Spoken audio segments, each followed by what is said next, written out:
So this goes into greater detail about our trip to medieval times when we went to Orlando. The first thing I did was visit the website and look at some of the packages available there, and I followed it up with a phone call because when you speak to a person, you can often find out information about deals and other things that may or may not be on the website. And after I called, I found out that I was eligible for a discount, so I opted to have that, and then with the money I saved, got an upgrade. Then we went to the facility in actual Orlando on the day of our trip. The parking was pretty good. There's a lot of space, and the grounds were really, really beautiful. We really enjoyed walking around. If you spent any time in some beautiful mansions and things of that nature in the United States or overseas, it's very reminiscent of that. It was really a fun part of our adventure to medieval times. You go then in the facility and you check in. There is a photo op upon checking in with the king and queen, but that does cost a little bit of extra money if you're going to opt to do that. You pick up your VIP badges, and then you go into kind of this hall. And here's the beautiful ceiling. It's very attractive.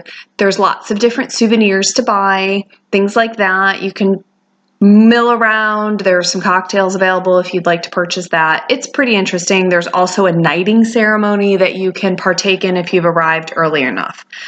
After a little bit, the Grand Marshal or person in charge of the court, I'm not sure what their name would be, calls you all to attention and starts letting you into the arena area. Now, if you've opted for a VIP, you get to go in a bit earlier than other people, and you get slightly better seating. We go into the arena, and then you have a seat, and at your table, there's your pewter eatingware, and you get a pennant if you're VIP, and you get to sit towards the center.